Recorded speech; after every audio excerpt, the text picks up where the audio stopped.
আসসালামু আলাইকুম সম্মানিত শ্রোতাবৃন্দ। বাংলাদেশের সবচেয়ে জনপ্রিয় আলোচক ডক্টর মিজানুর রহমান আজহারী এর রচিত এক নজরে কোরআন, এই বইটি এত চমৎকারভাবে উনি উপস্থাপন করেছেন। বিশেষ করে আপনি কোরআন তেলাওয়াতের আগে যদি সূরা ফাতিহা বা যে কোনো সূরার একটি বাংলা তর্জমাটা পড়ে নেন, তাহলে ওই সূরাটি পড়তে আপনার আল্লাহর সাথে একটা কানেক্টিভিটি বেড়ে যাবে, যেটা ডক্টর মিজানুর রহমান আজহারী উনি চমৎকারভাবে সূরা ফাতিহাতে উল্লেখ করেছেন। সূরা ফাতিহা কয়েকটি অংশে ভাগ করেছেন। প্রথমত তারতিব বিন নজুল, নাজিলের ধারাবাহিকতা তথা কোন সূরার পর নাজিল হয়েছে তার বিবেচনায় এটি পঞ্চম সূরা। এর আগে সূরা মুদাসসির ও পরে সূরা লাহাব নাজিল হয়ে। তারতিব ফিল মুসহাফ, বর্তমান কোরআন মাজিদের বিন্যাস অনুযায়ী এটি একেবারে প্রথম সূরা। শুরুতে আনার কারণ, এ সূরাতে অল্প কথা তুলে দেওয়া হয়েছে পুরা কোরআনের নির্যাস বা সার কথা। মাক্কি যুগের শুরুতে নাজিল, অর্থাৎ এক নজরে সূরা ফাতিহা। সূরা প্রবিক নম্বর 1, সূরাটি মাক্কি সূরা, আয়াত 7। নামের রহস্য, ফাতিহাতুল কিতাব, উম্মুল কুরআন, আস-সাবিউল মাসানি। ফাতিহা নাম মানে শুরু, সূচনা, ভূমিকা। সূরা ফাতিহার 3টি নাম আছে। ফাতিহাতুল কিতাব, কোরআনের সূচনা, কেননা কোরআন মাজিদ শুরু হয়েছে এ সূরা দিয়ে। উম্মুল কুরআন বা কোরআনের মূল, কেননা গোটা কোরআনে মূল মেসেজ এত অল্প কথায় জায়গা পেয়েছে। আর সাবউল মাসানি বা বারবার পাঠ করার 7টি আয়াত, কেননা সূরা ফাতিহায় 7টি আয়াত রয়েছে যেগুলি প্রতি নামাজে বারবার তেলাওয়াত করতে হয়। মেজর থিম, আল্লাহকে চেনা, তার প্রশংসা ও বরত্ব ঘোষণা করা, কেবল তারই গোলামি করা, তার দুয়ারেই হাত পাতা, দুনিয়ার তার কাছে সঠিক পথের দিশা চাওয়া। সূরার শুরুতে রব হিসেবে আল্লাহ তার কাজ বা দায়িত্বের কথা জানিয়েছেন। সেটা হলো বিশ্ব জগৎ পরিচালনার কথা ও বান্দার প্রয়োজন মেটানো। আর বান্দা শেষে বা বান্দা হিসেবে আমাদের দায়িত্ব ও কাজের কথা মনে করিয়ে দিয়েছেন, তা হলো কেবল তারই দাসত্ব করা। অন্য সূরার সাথে সম্পর্ক, ফাতিহা সম্পর্ক বিশেষ কোনো সূরার সঙ্গে নয়, বরং কোরআনের সবগুলো সূরার সঙ্গেই এর কিছু না কিছু সম্পর্ক আছে। মূলত সূরা ফাতিহার পর বাকি যে 113টি সূরা, সেগুলো সূরা ফাতিহারই বিস্তারিত ব্যাখ্যা। এজন্যই নামাজে সূরা ফাতিহার সঙ্গে অন্য যে কোনো সূরা মিলিয়ে পড়তে হয়। নজর, কোরআন কিন্তু গতানুগতিক কোনো বই নয়। কোরআন হলো জীবন যাপনের প্রেসক্রিপশন। মানুষের এক এক দরকারে নেমে এসেছে এক এক সূরা। তো কোন দরকারে কি প্রেক্ষাপটে নাজিল হয়েছে এক একটা আয়াত, তার দলিল দস্তাবেজকেই বলে শানে নজর। প্রায় সবগুলো বিশুদ্ধ তাফসীর ঘেটেও সূরা ফাতিহার এরকম কোনো শানে নজুলের সন্ধান মেলেনি। বোঝাই যাচ্ছে সূরা ফাতিহা বিশেষ কোনো উপলক্ষ নিয়ে নাজিল হয়নি, বরং ওটা মহান রবের পক্ষ থেকে মুসলিম উম্মার জন্য এক বিস্ময়কর উপহার। তবে হ্যাঁ, সূরা ফাতিহা যখন নাজিল হয় তখনকার মক্কার চালচিত্র ঘাটাঘাটি করলে কিছু ব্যাপার বুঝতে পাওয়া যায়। যেমন তখন পবিত্র কাবা ঘরের আশেপাশে বিস্তর মূর্তি পূজা হতো। সূরা ফাতিহা আল্লাহ শুনিয়ে দিলেন তাওহীদের মর্মস্পর্শী ঘোষণা, আল্লাহ ছাড়া আর কারো ইবাদত চলবে না, মূর্তি তো দূরে থাক, অন্য কোনো বিশ্বাস বা মতবাদের পূজাও করা যাবে না। আবার ইসলামের ছায়াতলে আসায় তখনকার মুশরিকরা মুসলমানদের উপর অকথ্য নির্যাতন চালাচ্ছিল। সূরা ফাতিহা আল্লাহ শোনালেন সান্ত্বনার বাণী, একটু সবুর করো, বিচার দিনে যার যা পাওনা সব মিটিয়ে দেওয়া হবে। আর শেষমেশ সরল পথ চাইতে বলার মাধ্যমে সমগ্র মুসলিম জাতিকে তিনি গেঁথে দিলেন একই সুতায়। আমাদের তাই একটাই পরিচয়, প্রত্যেক সরল পথের অনুসারী, ঐক্যবদ্ধ এক জাতি। সেগমেন্ট আল্লাহ, আল্লাহ ও বান্দা এবং বান্দা। আল্লাহ প্রথম অংশে নিজের পরিচয় দিয়েছেন, আল্লাহ ও বান্দা। মাঝের অংশে আল্লাহ ও বান্দার মাঝে যে চুক্তি তা মনে করিয়ে দেওয়া হয়েছে বান্দা, আর শেষ অংশে তুলে ধরা হয়েছে বান্দার পরিচয়। ফজিলত, কোরআনের সবচাইতে মর্যাদাপূর্ণ সূরা। নবীজি এক সাহাবীকে বলেন, আমি তোমাদেরকে কোরআনের সবচেয়ে মহিমান্বিত একটি সূরা শেখাবো। সেই সূরাটি হলো সূরাতুল ফাতিহা। বুখারী 4474। রোগের চিকিৎসা। রাসূল সাল্লাল্লাহু আলাইহি সাল্লাম বলেন, সূরা ফাতিহা সমস্ত রোগের চিকিৎসা। একবার জিবরাইল আলাইহিস সালামের সঙ্গে বসেছিলেন নবীজি। এমন সময় আসমানের একটি দরজা খোলার আওয়াজ শোনা গেল। এই দরজাটি এর আগে কখনো খোলা হয়নি। তখন ওটা দিয়ে নেমে এলেন এক ফেরেশতা।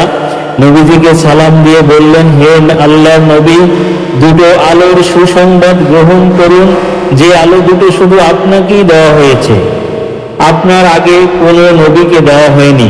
একটি হলো সূরা ফাতিহা আর অন্যটি হলো সূরা বাকারার শেষ কয়েকটি আয়াত।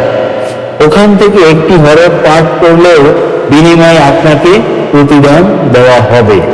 Cause and effect. বিশ্ব জগৎ নিয়ে আপনি যত বেশি চিন্তা ভাবনা করবেন, আল্লাহ তাআলাকে তত বেশি চিনতে পারবেন। গতিপথ। আল্লাহর ক্ষমতা ও অনুগ্রহের স্বীকৃতি।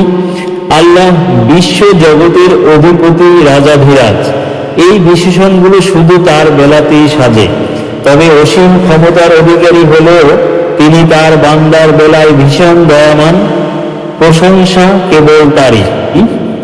বিচার দিবসের সত্যায়ন। একমাত্র আল্লাহই এই বিশ্ব জগৎ সৃষ্টি করেছেন। তিনি তার বান্দাদের আলো, বাতাস, পানি জুগিয়েছেন, আর তিনি কিয়ামতের দিন বান্দার সকল কাজের হিসাব বুঝে নেবেন। দাসত্বের ঘোষণা ও সাহায্য প্রার্থনা। মহামহিম ওই রবের সামনে কেবল মানুষ মাথা নোয়াতে পারে, আর সাহায্যই চাইতে পারে শুধু তারই কাছে। সঠিক পথের দিশা।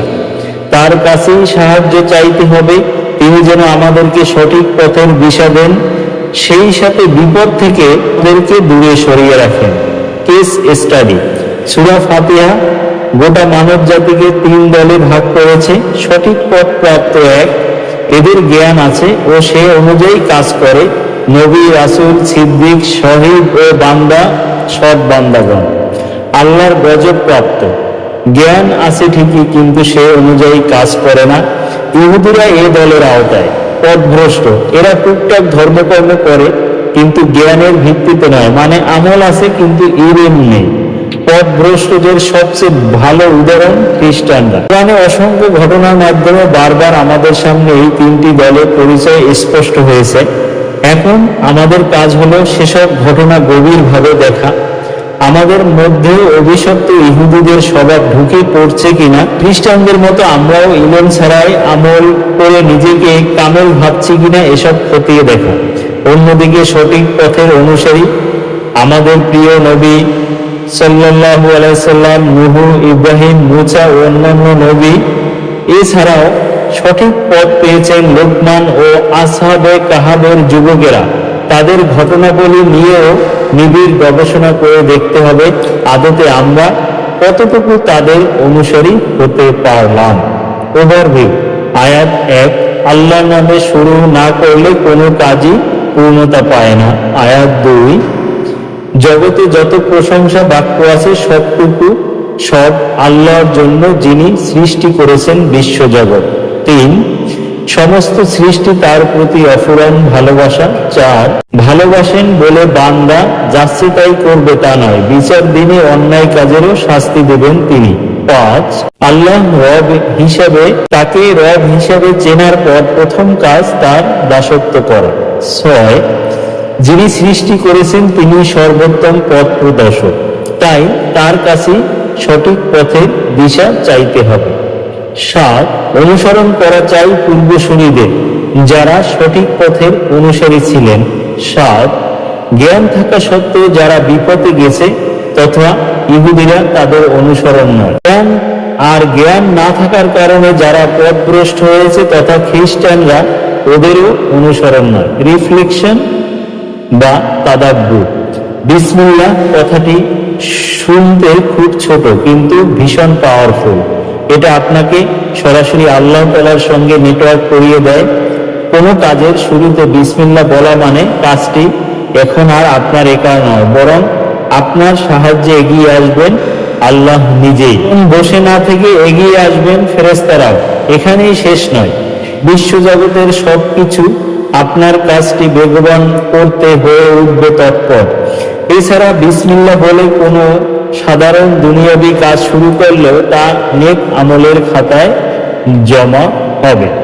সূরা ফাতিহা আমাদেরকে দুয়ার আদব শেখায়। বান্দা যখন দোয়া করবে তখন শুরুতে তার দয়ালু রব ও মালিকের প্রশংসা করবে, তার সুন্দর সুন্দর নাম ধরে ডেকে ডেকে তার কাছে চাইবে, তাকে ডাকবে ভয় আর আশা নিয়ে। দুয়াতে শুধু ভালো বিষয়গুলোই চাইবে না, মন্দ জিনিস থেকে মুক্তি পাবার জন্য দোয়া করবে।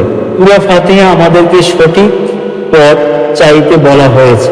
এখন সঠিক পথ মানে আসলে কি? সহজ উত্তর ইসলাম, কিন্তু এর অন্য একটি দিকও আছে। সঠিক পথ মানে সকল ব্যাপারে সঠিক সিদ্ধান্ত নেওয়ার ক্ষমতা। ধরুন আপনি একটা কিছু করতে গিয়ে বেশ খটকায় পড়ে গেছেন, কাজটা করা ঠিক হবে কি হবে না ভাবতে ভাবতে দিশেহারা। ওই সময় আমাকে সঠিক পথ দেখায় এই ছোট্ট দুয়াটি আপনার জন্য আধার রাতে মশাল হয়ে হাজির হবে। আপনি পরিষ্কার বুঝতে পারবেন কাজটি আদৌ করা ঠিক হচ্ছে কি না। তাই যে কোনো সিদ্ধান্ত নেওয়ার আগে একবার হলেও পড়ে নিন সূরা ফাতিহা। আল্লাহ শব্দটি এসেছে ইলাহ থেকে। ইলাহ মানে এমন এক সত্তা যার দাসত্ব করে সবকিছু এবং যার ইবাদত করে সমস্ত সৃষ্টি। রহমান ও রহিম দুটো শব্দই রেহেম থেকে এসেছে। রেহেম মানে মায়ের গর্ভ, মা তার গর্ভে ধারণ বলেই সন্তানকে এত ভালোবাসেন। সেখান থেকেই শব্দ দুটোর অর্থ দয়া, করুণা, ভালোবাসা। তবে রহমান বলতে সাধারণ অর্থে ভালোবাসা বোঝায়, যেটা ক্ষণস্থায়ী ও সকল সৃষ্টির জন্য। আব্দুল্লাহ ইবনে আব্বাস রাদিয়াল্লাহু তাআলা বলেন, আল্লাহ তাআলা রহমান নামটি এই দুনিয়ার বেলায় প্রযোজ্য, তবে তার মানে দুনিয়াতে তিনি কাউকে তার করুণা থেকে দূরে ঠেলে দেন না।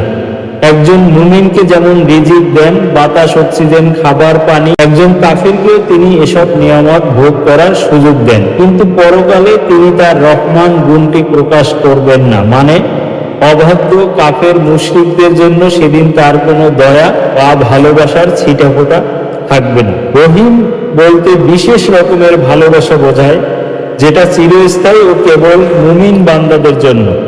আব্দুল্লাহ ইবনে আব্বাস রাদিয়াল্লাহু তাআলা বলেন, আল্লাহ তাআলার রহিম নামটি পরকালের বেলায় প্রযোজ্য। তার মানে পরকালে কেবল মুমিন বান্দারাই তার করুণা ও ভালোবাসা পেয়ে ধন্য হবেন। ইবাদত মানে আনুগত্য করা, ও শুধু আনুগত্য নয়, বরং অতি বিনয় ও ভক্তির সাথে আনুগত্য। আল্লাহ যা করতে বলেন বিনা বাক্যে তা মেনে নেওয়াকেই সত্যিকারের ইবাদত বলে। সম্মানিত শ্রোতাবৃন্দ, আপনারা এতক্ষণ সূরা ফাতিহার বিস্তারিত আলোচনা শুনলেন। পরবর্তী সূরা বাকারার ব্যাখ্যায় নিজে বিশদভাবে বর্ণনা করেছেন, অত্যন্ত সহজ সরল ও প্রাঞ্জল ভাষায় এবং সংক্ষিপ্তভাবে উপস্থাপন করেছেন। পরবর্তীতে আমরা সেই সূরা বাকারা নিয়ে আলোচনা করব। সূরা বাকারার কয়েকটি পর্ব হতে পারে, সেই পর্বে আমন্ত্রণ জানিয়ে এখানেই শেষ করছি। আসসালামু আলাইকুম।